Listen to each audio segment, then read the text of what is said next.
Okay, so off the back of the very successful expansion of this reservoir, which is very slowly filling up, I thought I would take the opportunity to give you a little tour of this world that I've been working on. So I set myself a target of hitting 500 beavers, and I am close, and I suspect that will happen very soon. And amazingly, they're all fed and watered. We got our logs back, which is great. Loads of backup supplies. So I guess all that remains is for me to show you around. So let's start with my log farm, which is directly to the north of here. So we're going to move forwards, and I freaking love the new build dynamics that let me place dirt. So I saw somebody else came up, did the research for me and identified that you could sort of have overhangs of dirt. So I've been able to maximize the most amount of space, and what I've done, if I start drilling down in here, as we go down further and further, so we've got two little reservoirs. Each reservoir is watering all of this stack, and I've done that by keeping a single dirt cube running all the way down. So that one dirt cube is being irrigated by the pool above and irrigating all of the floors. On each floor you've got a tubeway station, you've got a forester, and you've got two lumberjack flags. You can see on the other side here we've got the solid tubeway running all the way up, and if I run this all the way down to the very ground floor, I have built a subway system that is linking a lot of these places together. But it's on a few different floors because I started late. So that is the lumber farm, and I may add more. It's looking a bit dilapidated at the moment off the back of building this enormous reservoir that took a few logs. So although I am recovering some of them back, it butchered quite a lot of these trees. So now I guess I could show you the farm, where I'm producing all of the food I need for this playthrough. Here it is. It's a bit bonkers. So I decided to put mangroves on top because they're running water, and same as I did with the trees, I've got cubes of dirt running all the way down from top to bottom, which I'll show you in a second, which irrigate all the floors. So we've got a little sluice gate here as part of the reservoir, which is keeping this whole thing irrigated, and that's set to close once it hits 0.7 height, so that should keep everything nice and irrigated. This interestingly was the main reason I decided to expand the reservoir, because I was finding that it was, during a longer drought, it was dropping way below this floor, and I was worried that my entire farming production would dry out. It didn't happen, but if I get a really long one, I just don't want to run that risk. So top floor, mangroves, and if I go down and down and down and down and down and down, so you can see now the next floor down, what have we got? Eggplants or aubergines, because I'm British. You've got the dirt pillars spaced evenly through, so that's passing the irrigation all the way through.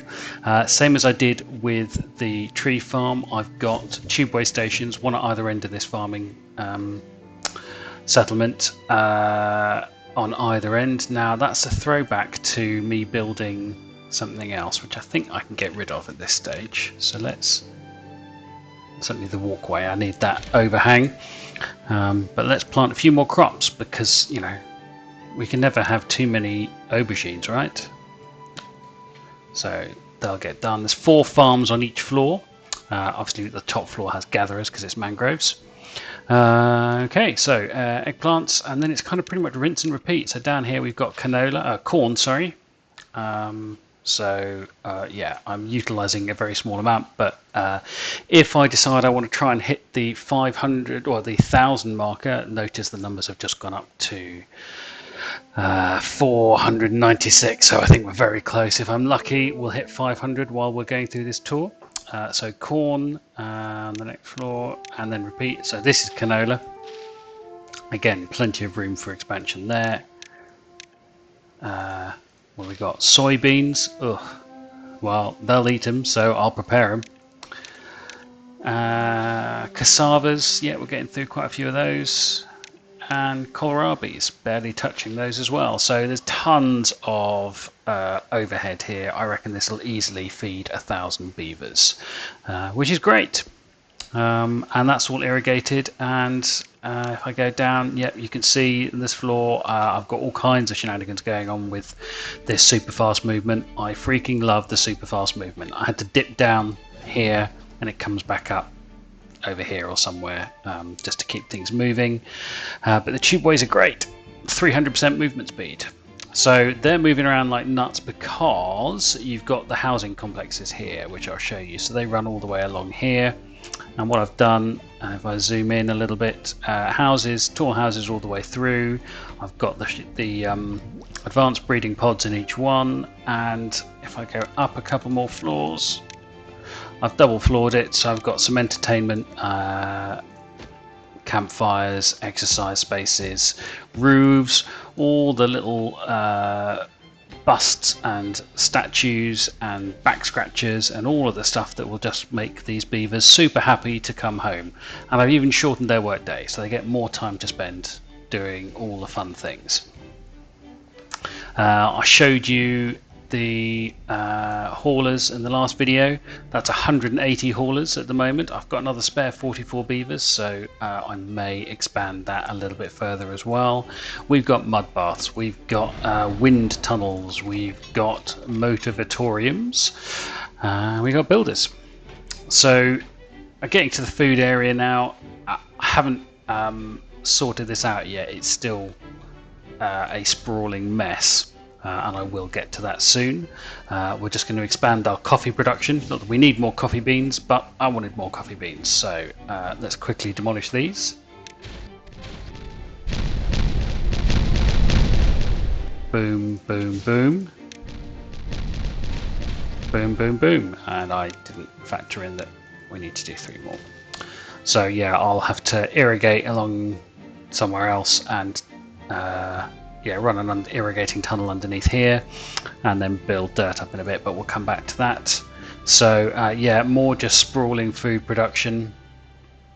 That is off the back of my perpetual power plant, which is generating me just shy of 8,000 power. That's keeping all of this gumph running. And because I've put the bad water discharges in, that's going to keep running indefinitely even through a drought, so that's great. I am pretty limited by the power. I don't think I can really generate much more out of this world. Obviously I have got the big dam. I could do something with it, but to be honest, that seems like a faff, and I don't know if I need much more power, but we'll see. If this many things are feeding 500, there we go, 500 beavers. Let's do a little firework display somehow. I don't know. These will do. Fireworks to celebrate 500 beavers. Boom, boom, boom, boom, boom. Okay. Oh no, 3 of them died. Well, that was disappointing. Hopefully the fireworks didn't cause that. So the last bit to probably show you is this monstrous storage space. So I've literally got my central storage here. I've got little storage bins for where I'm producing actual materials, but this is a rinse and repeat storage floor. If I start going down, it'll show you. So we've got a whole bunch of warehouses and things. Each floor has got its own separate tubeway station, and I just rinse and repeat all the way down. All the fluids, all the gumph, all the materials, loads of lumber, loads of things. We've got 30,000 food, we've got 35,000 raw materials, and 20,000 ingredients, 5,500 logs, 11,000 water. I mean, I think these beavers are pretty well cared for at the moment, and if I look at their happiness ratings, so nutrition, we're all good. We need more campfires, we need more rooftop terraces, more shrubs. Again, that's going to come with a decoration that I'm going to work on. Yeah, more scratches, and I guess I'll probably put an earth repopulator in at some point soon. So that is my playthrough. I'm going to do a little bit more tidying up around here, possibly do another tree farm, but let's leave you with a good view of the farm and its associated storage. Let's close that and that and that and that, and there's your thumbnail. Well, thank you very much.